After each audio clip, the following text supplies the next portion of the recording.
Karena kita tahu bahwa di antara makhluk Allah Subhanahu wa taala dari kalangan manusia ataupun jin yang dikekalkan oleh Allah Subhanahu wa taala atau usianya dipanjangkan oleh Allah Subhanahu wa taala hanyalah iblis. Tapi bukan berarti iblis tidak akan mengalami kematian. Dia juga makhluk daripada makhluk-makhluk Allah, akan disentuh dengan kematian. Tapi kapan kematiannya dan di mana dimatikannya dan bagaimana cara mencabut nyawanya, inilah yang kita akan bahas beberapa waktu ke depan. Ma'asyiral muslimin rahimakumullah, disebutkan di dalam surah Shad ayat 77 sampai 83. Allah Subhanahu wa taala berfirman, qala fakhruj minha fa innaka rajim wa inna 'alaika la'nati ila yaumiddin. Qala rabbi fa'anzirni ila yaumi yub'atsun. Qala fa innaka minal munzirin ila yaumin waqtil ma'lum. Qala fa bi'izzatika la ughwiyannahum ajma'in illa ibadaka minhumul mukhlasin. Allah Subhanahu wa taala berfirman, maka keluarlah engkau wahai iblis dari sorga ini. Sungguh engkau adalah makhluk yang terkutuk. Sesungguhnya kutukanku tetap atasmu sampai hari pembalasan. Maka iblis pun berkata di hadapan Allah, ya Rabb, berilah atas diriku tangguhan usia sampai hari mereka dibangkitkan. Maka Allah Subhanahu wa taala berfirman, sesungguhnya engkau termasuk yang diberi tangguhan sampai kepada hari yang telah ditentukan waktunya. Iblis menjawab, demi kekuasaan engkau ya Rabb, aku akan menyesatkan mereka semuanya kecuali hamba-hambamu yang mukhlis di antara mereka. Di dalam ayat ini Allah Subhanahu wa taala menggambarkan kepada kita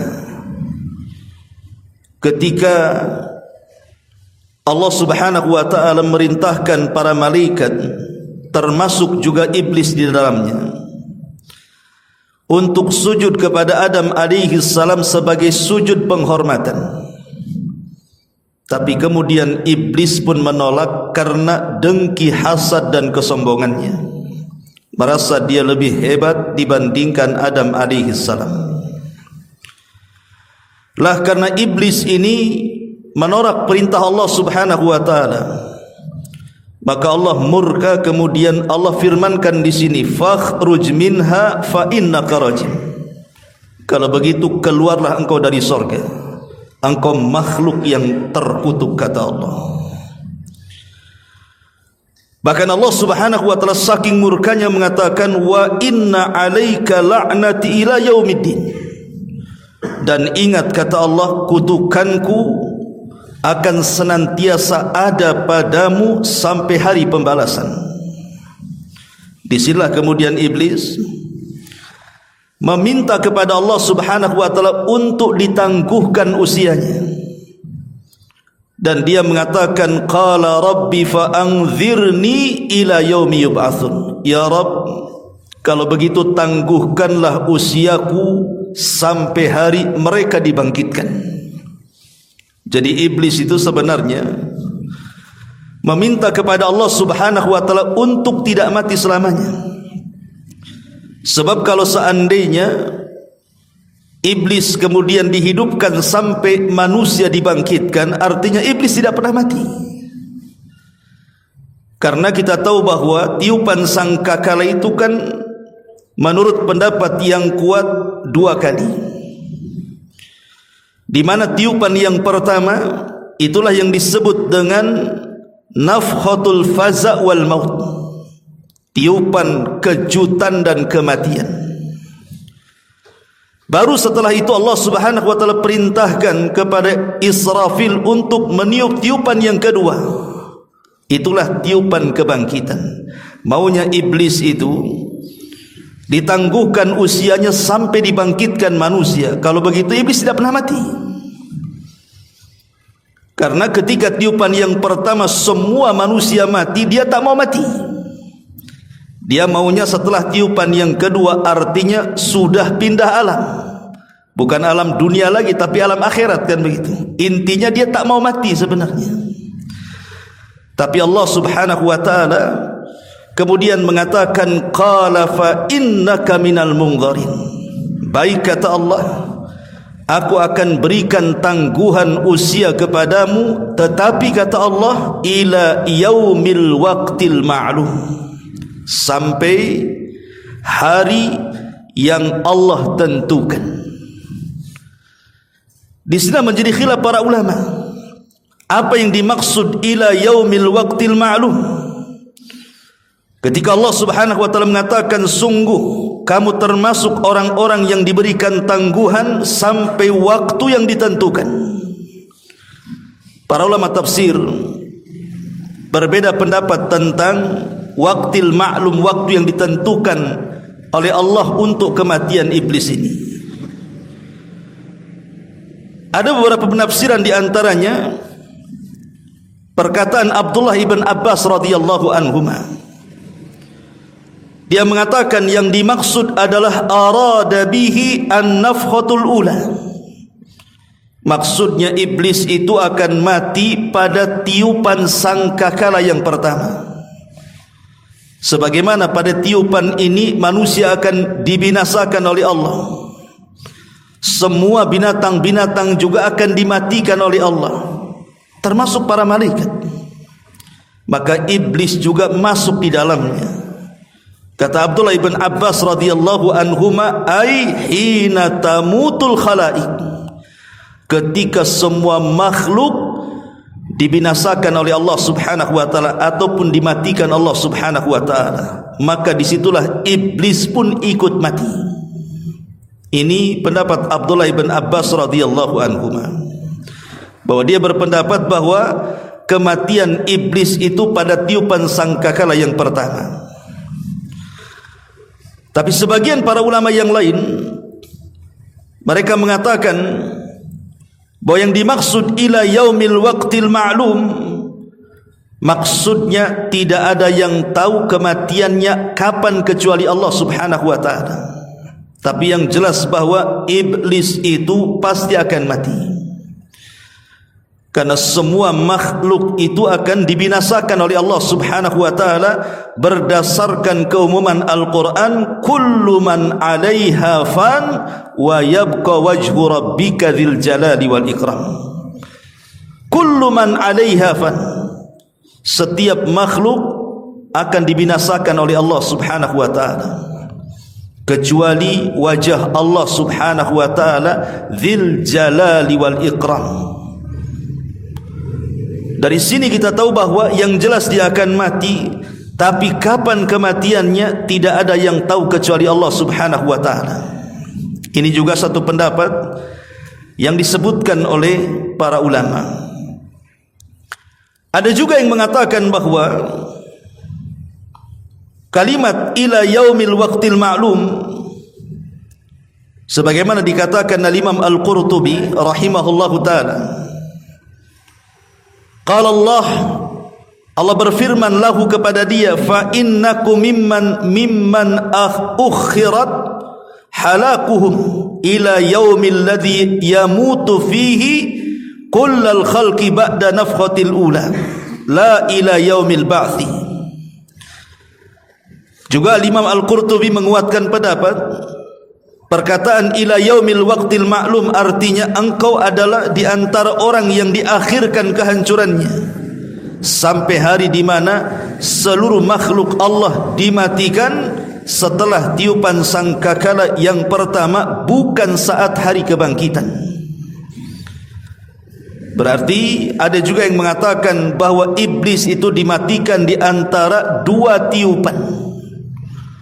Artinya di tengah-tengah dua tiupan, tiupan yang pertama ke tiupan yang kedua itu kan jaraknya antara 40. Bisa 40 hari, bisa 40 bulan, bisa 40 tahun. Karena Abu Hurairah radhiyallahu an ketika ditanya jarak tiupan Israfil yang pertama ke kedua itu, beliau hanya menyebutkan angka dengan menyebutkan arbaun 40, tanpa menyebutkan apakah 40 hari, apakah 40 bulan, apakah 40 tahun, wallahu a'lam. Tapi saat itulah Allah hancur-hancurkan alam semesta, termasuk juga Allah subhanahu wa ta'ala binasakan iblis di dalamnya. Ma'asyiral muslimin wal muslimat rahimakumullah. Kita tahu bahawa setelah kemudian iblis meminta kepada Allah subhanahu wa ta'ala tangguhan usianya, disinilah iblis meminta kepada Allah subhanahu wa ta'ala izin untuk menyesatkan anak Adam, karena dia tidak mau masuk neraka sendirian. Dia ingin mengikutkan sebanyak-banyaknya kalangan jin dan manusia supaya ikut bersama dia masuk ke dalam neraka. Dari sini dia bersumpah di hadapan Allah, fabi izzatika la ughwiyannahum ajmain, karena kekuasaanmu ya Rabb, pasti aku akan sesatkan mereka Bani Adam semuanya. Bahkan dalam ayat yang lain, ketika iblis kemudian berjanji seperti itu, maka dia akan datang kepada manusia itu dari semua arah angin. Sampai-sampai iblis mengatakan, thumma la'atiyannahum min baini aydihim wa min khalfihim wa an aymanihim wa an syama'ilihim wa la tajidu aktsarahum syakirin. Sungguh aku akan datang kepada mereka, maksudnya Adam dan turunannya, dari arah depan mereka, dari arah belakang mereka, dari samping kanan mereka, bahkan dari samping kiri mereka, sampai engkau tidak mendapatkan kebanyakan dari anak-anak Adam itu bersyukur kepadamu ya Rabb. Subhanallah. Tantangan iblis ini bukan isapan jempol, ikhwan. Karena apa yang dilakukan iblis itu kepada Bani Adam, dari sejak permusuhan ditanamkan dengan Adam saat disuruh sujud dia enggan, sampai hari ini bahkan sampai kiamat, pengikut iblis jauh lebih banyak dibandingkan orang-orang yang tidak mengikuti iblis. Dan itu banyak digambarkan dalam Quran. Seperti Allah mengatakan, wa qalilun min ibadiyas syakur, sedikit sekali hamba Allah yang bersyukur. Artinya kebanyakan kufur. Dan itu keberhasilan iblis saat menggoda Bani Adam untuk disesatkan. Ma'asyiral muslimin yang dimuliakan Allah subhanahu wa ta'ala, sebagai bukti bahwa iblis itu masih hidup sampai di zaman Nabi sallallahu alaihi wasallam, Allah subhanahu wa ta'ala menggambarkan bagaimana iblis pernah terlibat dalam perang Badar, di mana iblis itu menjadi kompor bagi orang-orang musyrik Quraisy untuk melawan Nabi sallallahu alaihi wasallam di Badar. Dan itu digambarkan dalam surah Al-Anfal ayat 48. Allah subhanahu wa ta'ala berfirman, wa id zayyana lahumus syaitanu a'malahum wa qala la ghaliba lakumul yawma minan nas wa inni jarul lakum falamma tara'atil fi'atani naqasa ala akibaihi wa qala inni bari'um minkum inni ara ma la tarawna inni akhafu Allah wallahu syadidul iqab. Dan ingatlah ketika syaitan, maksudnya iblis di sini, menjadikan terasa indah bagi mereka perbuatan dosa, mereka kemudian iblis datang kepada mereka, maksudnya orang-orang kafir Quraisy, kemudian menghasut mereka, tidak ada orang yang dapat mengalahkan kalian pada hari ini, seranglah si Muhammad itu. dan sungguh aku akan menjadi penolong kalian. Jadi dalam perang Badar ini, iblis ini menyerupai manusia, kemudian datang kepada pasukan Quraisy, kepada para pembesarnya, kemudian menghasut mereka agar segera menyerang Rasul sallallahu alaihi wasallam di Badar dan menjanjikan kemenangan. Tetapi apa yang terjadi ketika perang sudah berkecamuk? Falamma tara'atil fi'atani, ketika kemudian setan ini melihat pasukan yang berhadap-hadapan itu nampaknya akan terjadi kekalahan dari pihak orang-orang kafir Quraisy, maka apa yang terjadi? Naqasa ala aqibaihi wa qala inni bari'um minkum, maka dia pun kabur dari pasukan itu dan mengatakan, aku berlepas diri dari kalian, inni ara ma la taron, karena aku melihat apa yang kalian tidak lihat. Inni akhafullah, saya takut kepada Allah, wallahu syadidul iqab, dan Allah yang zat yang sangat keras siksaannya. Dari sini iblis tahu bahwa dia terlibat dalam perang Uhud. Sampai Allah gambarkan dalam surah Al-Anfal ayat 48 ini. Maknanya bahwa iblis itu masih hidup sampai di zaman Nabi SAW berusaha untuk mengompori orang-orang Quraisy untuk menyerang Nabi di Badar. Walaupun pada akhirnya Allah menangkan dalam peperangan ini dan iblis pun kabur kemudian meninggalkan orang-orang kafir Quraisy. Bahkan juga dijelaskan, bukan hanya di perang Badar, iblis juga terlibat dalam perang Uhud. Kita tahu bahwa perang Uhud ini berbeda dengan perang Badar, karena perang Badar itu kan kita kaum muslimin mengalami kemenangan, tapi dalam perang Uhud ini terbalik, kaum muslimin mengalami kekalahan. Dan begitulah sifat daripada kehidupan. Watilkal ayyam nudawiluha bainan nas, yang namanya hari itu diputar-putar oleh Allah Subhanahu wa taala, terkadang menang, terkadang kalah. Dan itu sebagai ujian bagi kita kaum muslimin.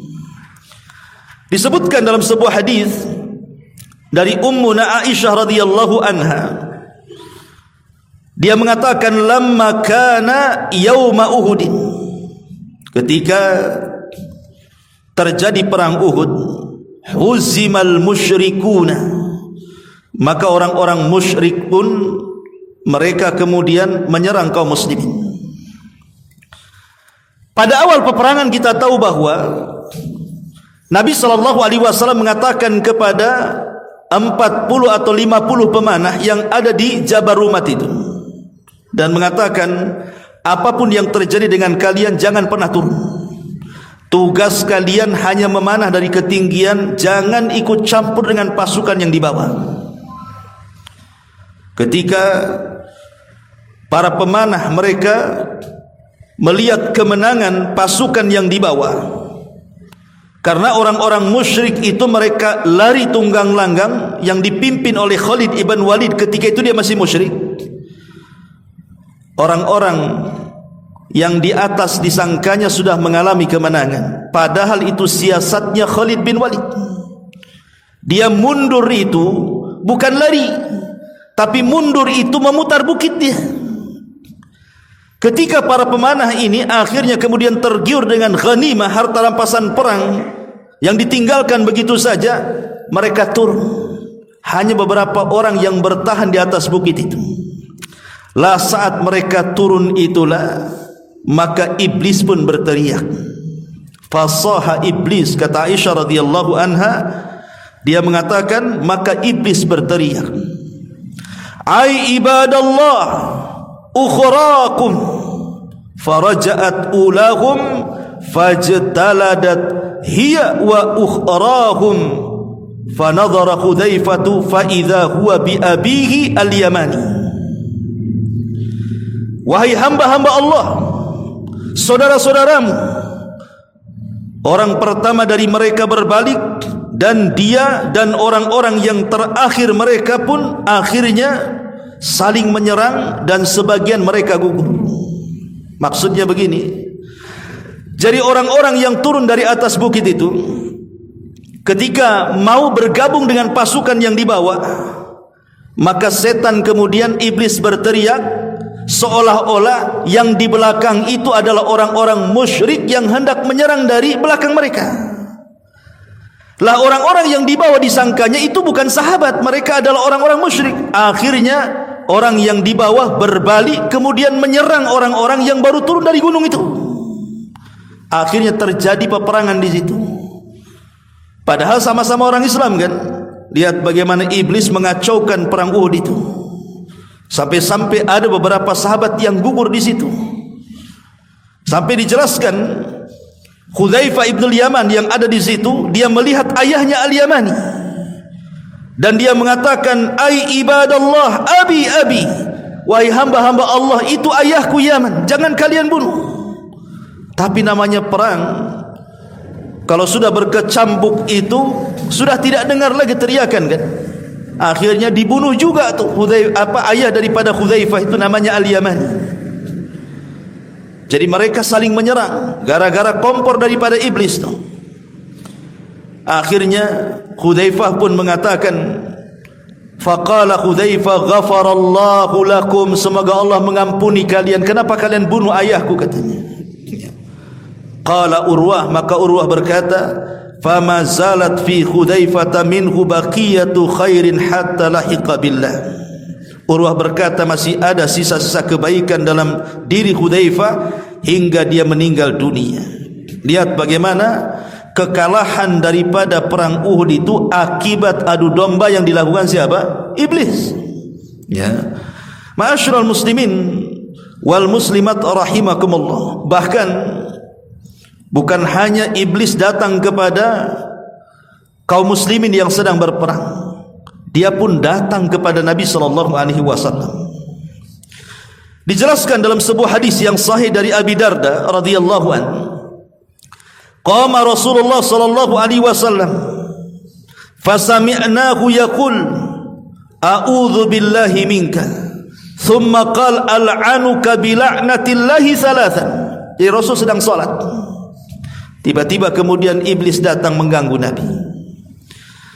Tiba-tiba kemudian di tengah-tengah solat Rasul mengatakan, aku berlindung dari Allah, aku berlindung kepada Allah dari kamu.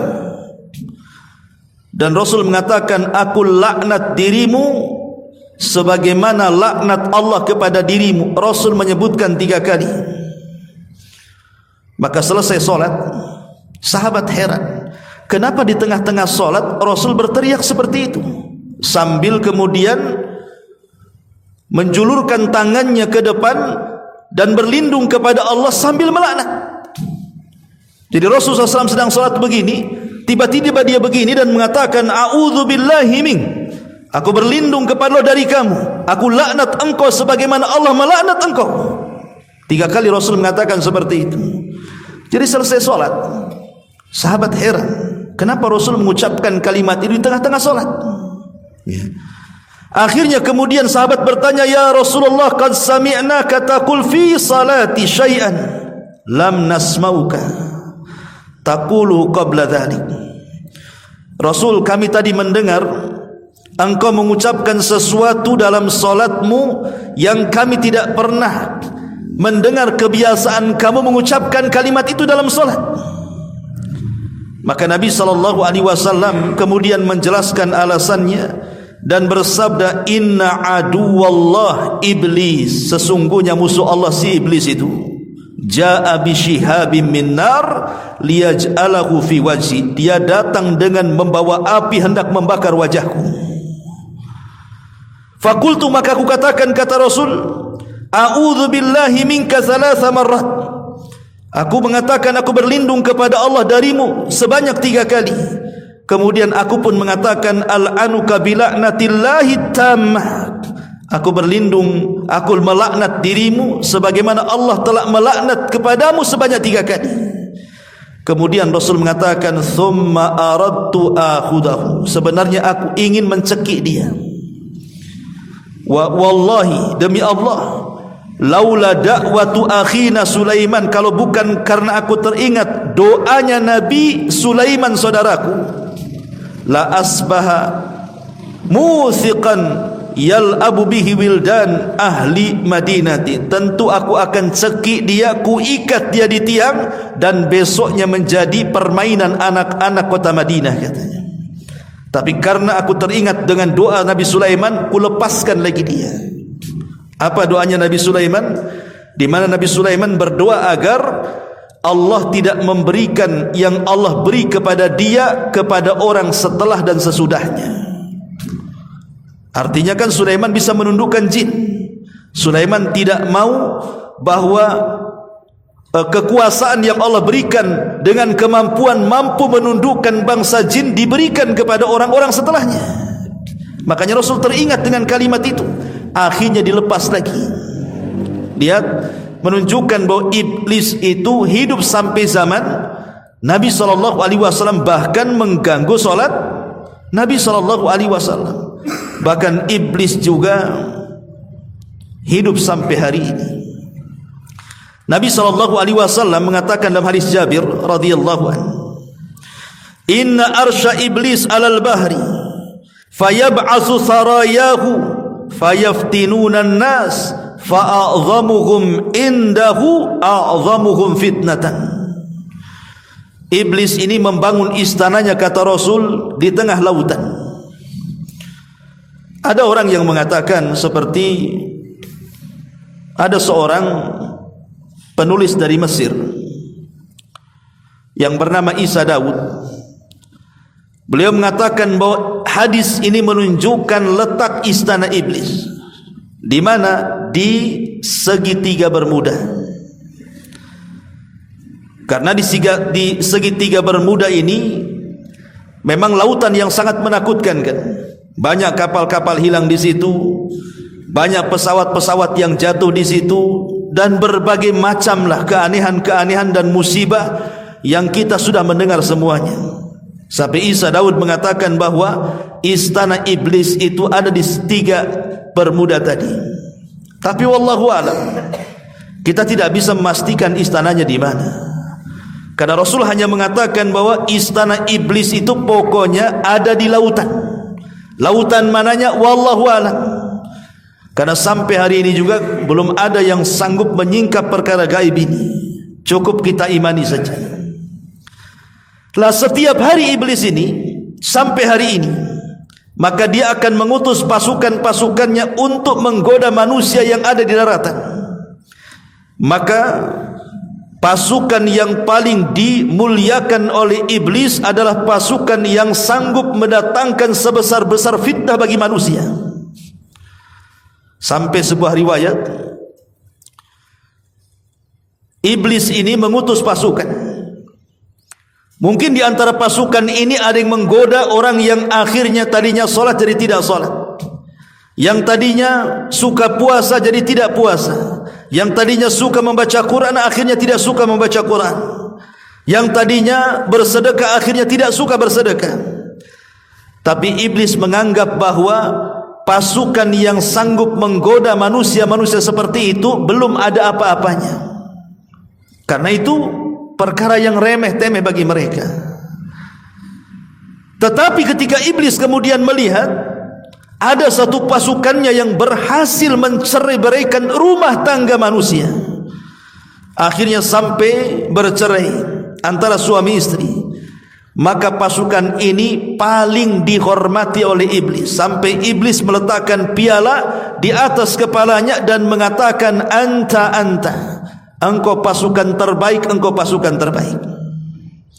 Lihat bagaimana iblis ini akan memberikan penghargaan kepada pasukannya kalau dia mampu mencerai-beraikan rumah tangga manusia. Karena itu sebesar-besarnya fitnah. Ingat ikhwatu fiddin, iblis itu kalau mengutus seseorang itu kan sesuai dengan kadar iman kita. Kalau kadar iman kita ini rendah, ya tidak mungkin juga iblis mengutus setan yang kuat, kan begitu. Ya paling diutus setan ecek-ecek, kan gitu ya. Ini imannya lemah, ini disenggol aja miring katanya, kan. Yang remeh-remeh saja lah, kan begitu. Tapi kalau ini imannya kuat, ini sudah ngaji, sudah hijrah, ini tidak bisa main kirim seperti itu. Kalau bisa memang pasukan yang dikirim itu yang sudah ada penataran, kan begitu. yang sudah diuji betul-betul, baru kemudian dikirim kepada orang-orang yang kuat imannya tuh. Begitulah bagaimana iblis kemudian berusaha menggoda anak Adam sebanyak-banyaknya supaya menjadi pengikut dia sampai masuk ke dalam neraka. Ma'asyiral muslimin yang dimuliakan Allah Subhanahu wa taala, artinya iblis itu terus berusaha untuk menggoda manusia sampai Al-Imam Ibnul Qayyim rahimahullahu taala ketika dia menjelaskan tentang bagaimana cara iblis itu menggoda anak Adam, beliau menyebutkan 7 perkara. 7 perkara itulah cara iblis menggoda Bani Adam. Dan 7 perkara ini sesuai dengan tingkatannya, dari yang paling parah sampai yang paling ringan. Yang pertama kata Imam Ibnul Qayyim, al-kufru billahi wa bidinihi. Maka tugas yang pertama, iblis mengerahkan pasukannya bagaimana caranya anak-anak Adam itu dibuat kufur kepada Allah, dibuat kufur dengan agamanya, dibuat murtad dari keyakinannya. Ini tugas yang pertama yang paling berat dari iblis kepada anak buahnya, buat dia kufur, buat dia murtad. Makanya kenapa kemudian dalam Islam itu yang paling penting adalah menjaga akidah, ikhwan. Jaga akidah, apalagi di zaman sekarang ni akidah sudah mulai terkikis dengan berbagai macam kesyirikan, dengan berbagai macam kekufuran yang dihadapkan di tengah-tengah kita. Mungkin kita ini yang masih insyaallah hijrah ngaji sunnah masih bisalah memilah dan memilih, tapi generasi kita apakah seperti kita? Wallahu a'lam. Makanya kenapa kemudian meneguhkan akidah di zaman sekarang ini penting. Di tengah-tengah kesyirikan dari syirkul akbar sampai syirkul asghar ini betul-betul merajalela. Jadi tugas yang pertama iblis kepada anak buahnya, buat dia kufur. Dan kufur itu ada 2. Ada yang sifatnya kesyirikan, pelakunya disebut musyrik. Ada yang sifatnya nifak, pelakunya disebut munafik. Dan ada yang ketiga, dibuatnya manusia murtad dan berpindah dari agamanya. Jadi yang pertama nih, iblis ini bagaimana caranya orang itu dijerumuskan kepada kesyirikan dulu tuh. Kalau dia tidak bisa, maka ditanamkan kepadanya sifat nifak. Kalau tidak bisa, maka ditanamkan bagaimana supaya dia keluar dari agamanya. Dan 3-tiganya adalah kekufuran, baik kesyirikan atau kemunafikan atau kemurtadan. Kemudian yang kedua, ada yang disebut kufur nikmat. Ya, kufur nikmat itu di bawah daripada kufur yang pertama, tapi kufur nikmat juga dia tangga menjadi kufur yang akan mengeluarkan kita dari Islam. Dan kufur nikmat juga ada 2. Disebutkan oleh para ulama, yang pertama sitru ni'amillahi azza wa jalla, menutup-nutup bahwa nikmat ini datang dari Allah. Seperti perkataan Qarun yang mengatakan kekayaan ini datang dari aku. Itu menutup-nutup nikmat Allah. Dia tidak yakin bahwa nikmat ini datang dari Allah, seolah-olah datang dari dia. Dan itu yang banyak dibahasakan Qarun sampai hari ini. Menganggap nikmat itu bahwa dia yang mengusahakannya. Ya wajar saya kaya, saya kan pintar cari uang. Wajar saya kaya, saya kan doktor, profesor, menteri, pilot, dokter spesialis atau apa namanya. Dia berusaha menutup-nutupi nikmat, seolah-olah dia yang mendatangkan nikmat, bukan Allah yang mendatangkan nikmat. Ini yang pertama. Yang kedua, wa ya'mal bi mukhalafatil mun'im, dan dia pun melakukan sesuatu dengan nikmat yang Allah anugerahkan dengan maksud menyelisihi zat yang memberikan nikmat. Artinya kalau kita diberikan nikmat oleh Allah, umpamanya pandangan, ini kan nikmat dari Allah, tapi digunakan untuk menyelisihi zat pemberi nikmat Allah subhanahu wa ta'ala. Akhirnya seseorang menggunakan pandangan, dia pun memandang sepandang-pandangnya. Dia diberikan telinga mendengar sedengar-dengarnya. Dia pun bicara seomon-omonnya. Ataupun perut mungkin juga seisi-isinya, asal masuk saja. Ya. Lah ini dua-duanya kufur. Lah ni setan ini yang pertama kali mengutus anak buahnya buat mereka kufur. Ini yang pertama. Kalau tidak bisa, maka yang kedua al-bid'atu. Dibuatnya mereka melakukan bid'ah. Perkara yang tidak diadakan di zaman Rasul diadakan di zaman sekarang. Kita lihat kan di masyarakat kita ini. Contoh umpamanya salawat saja. Berapa banyak salawat-salawat yang aneh-aneh itu? Ya kan? Terkadang diiringi dengan joget-joget, diiringi dengan musik-musik, diiringi dengan hura-hura. Anda ini sedang beribadah atau sedang apa kan begitu?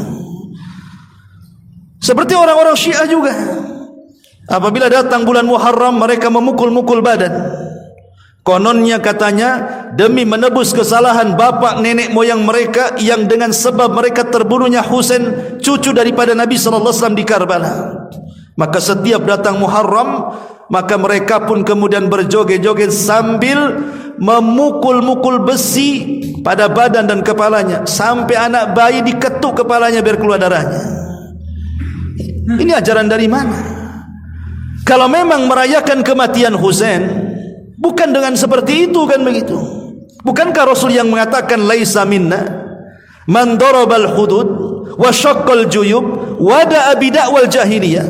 Bukan termasuk golongan kami, kata Rasul, kalau orang sedang berkabung dia memukul-mukul pipinya, dia merobek-robek bajunya, dia berteriak-teriak ala jahiliyah, kata Rasul. Maka ini tingkatan yang kedua. Tingkatan yang ketiga, kalau mereka tidak bisa juga digoda dari jenis yang kedua, maka kemudian akan digoda dari jenis yang ketiga. Apa itu?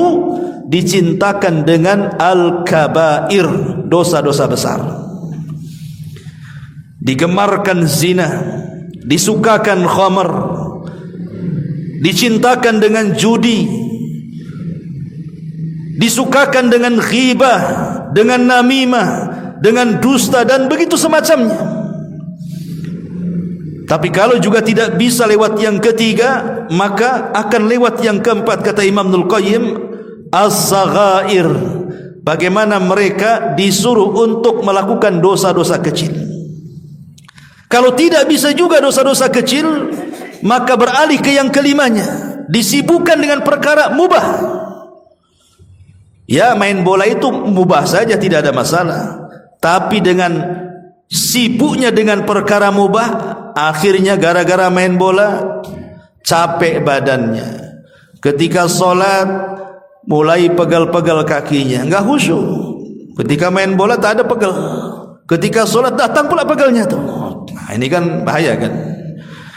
Itu masih mendingan sholat kan, kadang-kadang bablas waktunya. Nah ini kadang-kadang kemudian perkara mubah ini bisa melalaikan. Kalau tidak bisa juga dari perkara mubah, masuk kepada perkara yang keenam, supaya mendahulukan yang tidak afdal dan meninggalkan yang afdal. Dibuatnya salat tarawih cepat-cepat katanya. Saya pernah bertanya kepada seseorang, kenapa salat tarawih kok harus ngebut-ngebut kayak gitu? Dia mengatakan yang lambat itu afdal Ustaz, yang cepat itu boleh katanya.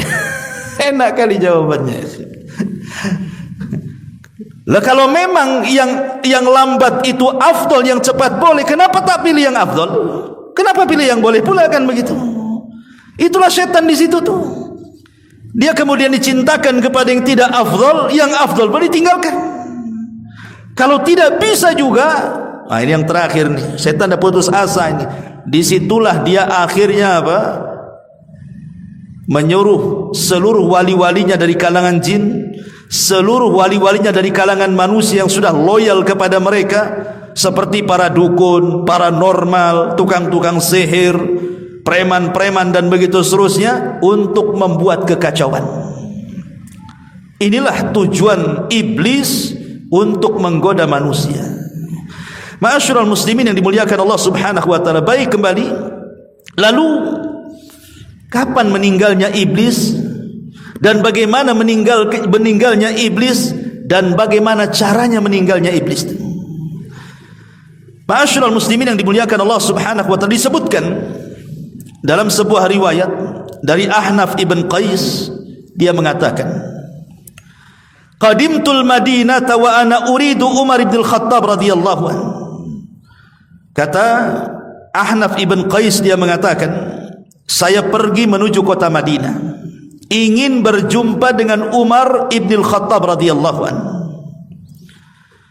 Tiba-tiba saya bertemu dengan Ka'ab al-Akhbar radhiyallahu anhu. Ka'ab al-Akhbar ini dulunya seorang pendeta, kemudian masuk Islam di zaman Umar dan baik keislamannya. Saya baca terjemahannya saja, ya. Jadi Ka'ab al-Akhbar ini menceritakan dalam satu majelis tentang kisah kematian iblis. Kata Ka'ab al-Akhbar, ketika Adam alaihi salam sedang menghadapi saat sakaratul maut,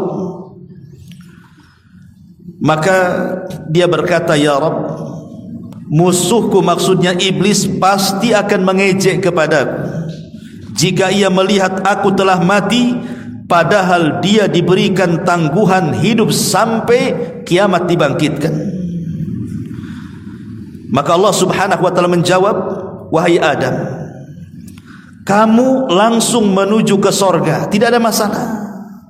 Sedangkan si iblis itu ditunda sampai hari kiamat usianya, supaya merasakan sakitnya kematian sebanyak makhluk yang pernah dia sesatkan dari awal sampai akhir. Kemudian Nabi Adam pun bertanya kepada malaikat maut, malaikat Israel. Tentu kalimat Israel ini diambil dari Israiliyat, karena dalam Islam itu tidak kenal malaikat Israel yang kita kenal malakul maut, ya.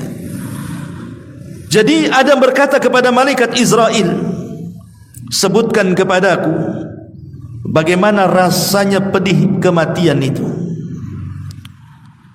Sesudah diterangkan oleh malaikat Israel, maka Adam alaihi salatu wasallam berkata, ya Rabb, cukup. Maka ketika itu Ka'ab al-Akhbar terdiam dan tidak melanjutkan ceritanya. Maka orang-orang yang hadir dalam majelis Ka'ab al-Akhbar kemudian mereka bergemuruh dan mengatakan, ya Abu Ishaq, maksudnya Ka'ab al-Akhbar, ceritakan kepada kami bagaimana ia merasakan kematian. Pada mulanya Ka'ab al-Akhbar menolak, tetapi karena didesak maka ia berkata, jika dunia sudah berakhir dan hampir ditiup sangkakala, sedang orang-orang ramai di pasar, mereka sedang sibuk bertengkar dan berdagang, tiba-tiba terdengarlah suara yang sangat keras di langit, hingga separuh penduduk bumi pun pingsan karenanya selama 3 hari.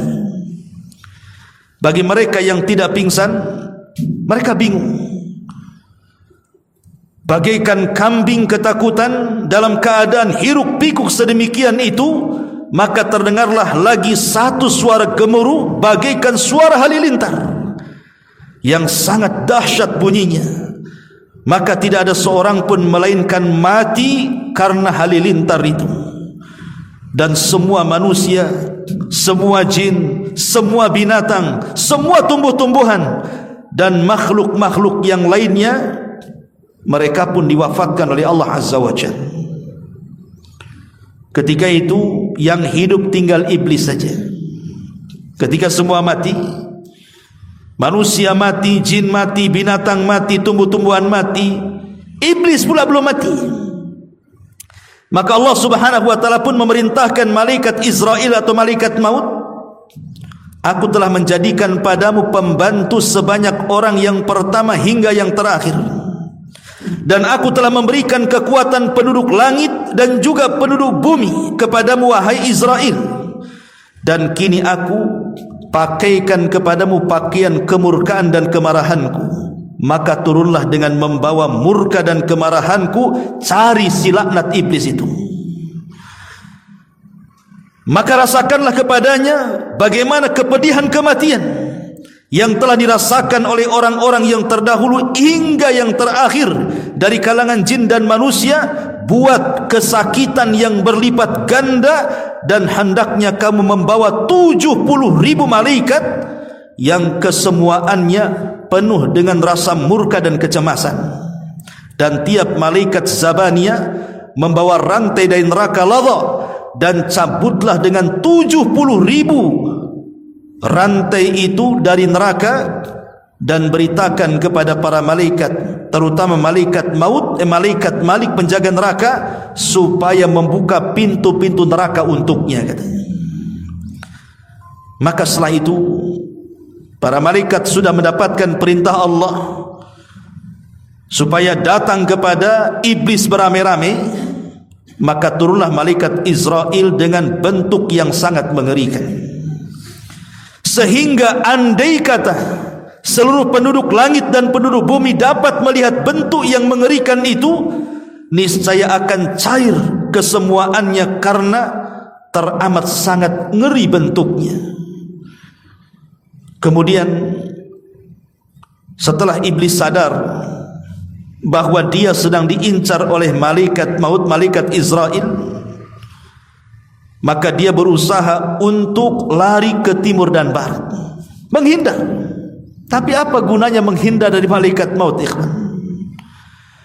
Akhirnya kemudian Israel pun datang kepada iblis dan membantah dan mengatakan, laknat Allah untuk wahai iblis. Berhentilah wahai iblis, kini aku rasakan padamu kepedihan maut sebagaimana dirasakan oleh banyaknya hitungan orang yang telah engkau sesatkan dalam beberapa abad, dan juga engkau akan merasakan sakit sebanyak orang yang telah kau sesatkan dari seluruh manusia dari awal sampai akhir. Lihat bagaimana Allah Subhanahu wa taala menyiksa iblis dengan kesakitan yang luar biasa saat kematiannya. Maka mendengar hal itu, iblis pun lari masuk ke dalam lautan. Tapi Allah Subhanahu wa taala perintahkan lautan untuk membuang iblis ke daratan. Ditolaknya oleh lautan, dihempaskan lagi iblis dari lautan oleh lautan ke daratan. Maka kemudian iblis pun berkeliling dari semua arah. Ke arah timur dikejar Israel, ke arah barat dikejar Israel. Pokoknya tidak ada arah kecuali dia selalu didatangi malaikat maut. Ketika dia sudah tidak ada lagi jalan, mau kemana lagi tempatnya, akhirnya kemudian iblis pun sampailah di tempat saat Adam dan Hawa diturunkan. Di tempat itulah kemudian iblis melaknat Nabi Adam dan mengatakan, gara-gara engkau wahai Adam, aku menjadi makhluk yang terlaknat, katanya. Dia nyalahkan Adam. Maka kemudian malaikat Israel pun langsung mendekati iblis, karena dia sudah menyalahkan Adam di hadapan kuburan Adam alaihi salatu wassalam. Maka Israel menjawab. Ketika ditanya, wahai Israel, kira-kira engkau akan memberikan minuman kepadaku dengan minuman apa, kata iblis. Maka Israel mengatakan, dengan minuman dari neraka Ladha, dan serupa dengan siksa ahli neraka dan berlipat-lipat ganda yang engkau akan dapati. Maka tiba-tiba kemudian iblis pun berguling-guling di tanah sambil menjerit sekeras-kerasnya, kemudian berlari ketakutan dari barat timur, terus dia kejar-kejar sampai akhirnya malaikat Israel pun menghadang iblis laknatullah dengan kawat-kawat yang berduri. Kemudian dia pun mencabut nyawanya. Ma'asyiral muslimin yang dimuliakan Allah Azza wa Jalla, maka ketika kemudian kematian iblis ini terdengar kepada Nabi Adam alaihi salatu wassalam, maka Adam alaihi salatu wassalam mengatakan, Rabbana qad atmamta alaina ni'mah. Dia mengatakan, ya Rabb kami, sungguh engkau telah menyempurnakan nikmatmu untuk kami. Sekarang sudah tidak ada lagi, karena iblis sudah mati di situ. Masalahnya ikhwatu fiddin, riwayat yang panjang ini, riwayat daripada Al-Akhbar ini Itu hanya disebutkan dalam kitab Tanbih Al-Ghafilin, dan kitab itu banyak memuat hadis-hadis yang tidak ada sanadnya.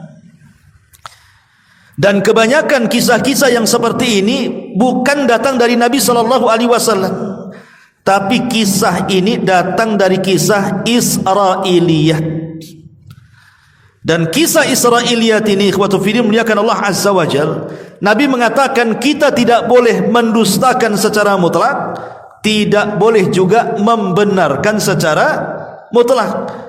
Jadi saya menceritakan ini hanya mimbabil ikhbar saja, hanya menghabarkan saja sebagai bentuk pengetahuan.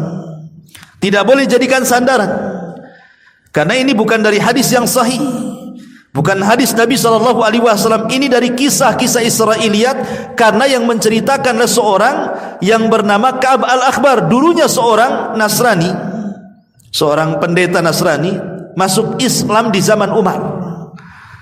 Otomatis karena seorang pendeta, dia menguasai kisah-kisah Israiliyat, makanya kemudian dia mengkisahkan kisah ini. Makanya para ulama mengatakan kisah ini tidak ada sanadnya. Kalaupun ada sanadnya, maka ini dari kisah-kisah Israiliyat yang kita tidak boleh mendustakan secara mutlak, kita tidak boleh membenarkan secara mutlak.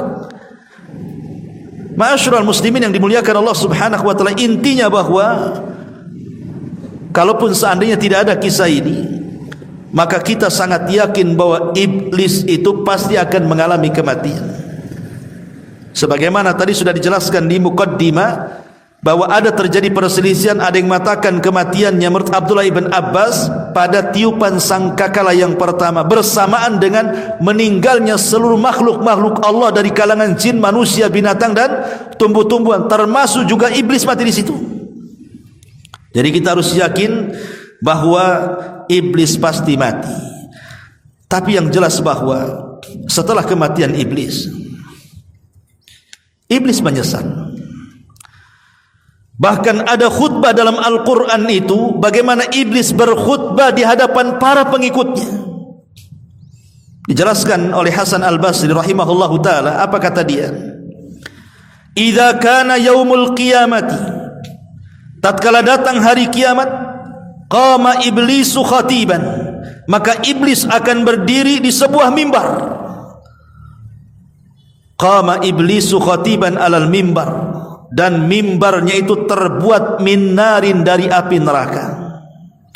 Kemudian iblis mengatakan, innallaha wa'adakum wa'dal haqq wa wa'adtukum fa akhlaftukum. Sesungguhnya Allah telah menjanjikan kepadamu janji yang benar, dan aku pun telah menjanjikan kepada kalian, tetapi janjiku semua kuingkari. Janjiku tidak benar. Al-Hafidz Ibnu Katsir rahimahullahu ta'ala berkata, yukhbiru ta'ala amma khataba bihi iblis atba'ahu ba'dama qadallahu baina ibadahu fa adkhala al-mu'minina al-jinan wa askana al-kafirina ad-darakat fa qama fihim iblis la'anahu Allahu hina idin khatiban liyazidahum hazanan ila haznihim. Kata Imam Ibnu Katsir rahimahullahu ta'ala, Allah menghabarkan tentang khutbah yang disampaikan oleh iblis kepada para pengikutnya, yaitu setelah Allah memutuskan hisab para hamba-hambanya, lalu Allah masukkan orang-orang yang beriman ke dalam surga, dan Allah menempatkan orang-orang kafir ke dalam neraka. Maka iblis pun tatkala itu berdiri dan berkhutbah kepada para pengikutnya agar mereka menambah kesedihan di atas kesedihan mereka. Lah khutbah itu dijelaskan di dalam Al-Quran, surah Ibrahim ayat 22 sampai 23. Bagaimana kata-kata khutbahnya? Allah katakan, wa qala syaitan lamma qudiyal amru innallaha wa'adakum wa'dal haqq wa wa'adtukum fa akhlaftukum wa ma kana li 'alaikum min sultan illa an da'autukum fastajabtum li fala talumuni walumu anfusakum ma ana bimusrihikum wa ma antum bimusrikhi inni kafartu bima asyraktumuni min qablu innadh dhalimina lahum adzabun alim. Apa kata iblis dalam khutbahnya? Dan berkatalah iblis tatkala perkara hisab telah diselesaikan, sesungguhnya Allah telah menjanjikan kepada kalian janji yang benar, dan aku pun telah menjanjikan kepada kalian, tetapi aku menyalahi janjiku. Sekali-kali tidak ada kekuasaan bagiku terhadap kalian, melainkan sekedar aku menyeru kalian lalu kalian mematuhi seruanku. Oleh sebab itu kata iblis, jangan kalian mencaci maki aku, tapi caci makilah diri-diri kalian sendiri. Aku sekali-kali tidak dapat menolong kalian hari ini, sebagaimana kalian pun tidak akan sanggup menolong aku, kata iblis. Sesungguhnya aku tidak benar-benar berbuat untuk sesungguhnya aku tidak membenarkan perbuatan kalian yang mempersekutukan aku. Lihat, iblis mengingkari dengan Allah sejak dulu. Sesungguhnya orang-orang yang zalim itu mendapatkan siksa yang sangat pedih. Inilah khutbah iblis di neraka. Maka Allah Subhanahu wa taala katakan, wa udkhilal ladzina amanu wa amilus salihati jannatin tajri min tahtiha al-anhar khalidina fiha biidzni rabbihim, dan dimasukkanlah orang-orang yang beriman dan beramal saleh ke dalam sorga yang mengalir di bawahnya sungai-sungai, mereka kekal dalamnya dengan seizin Rabb mereka.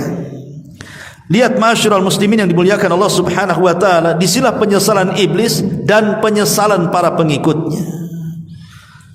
Bahwa iblis mengatakan kepada mereka, aku enggak suruh kalian berbuat syirik, kenapa kau berbuat syirik, katanya. Nah, bayangkan kan iblis seperti itu. Tapi pengikutnya pun apalah daya, tidak bisa. Kalau sudah di neraka itu, penyesalan tidak ada gunanya, ikhwatu fiddin. Penyesalan itu berguna saat mereka hidup di dunia. Kalau sudah mati, maka penyesalan itu tidak berguna. Bukan hanya penduduk neraka yang menyesal, penduduk sorga pun mereka menyesal, karena waktu-waktu yang mereka hilangkan begitu saja di dunia tanpa berzikir kepada Allah Subhanahu wa ta'ala.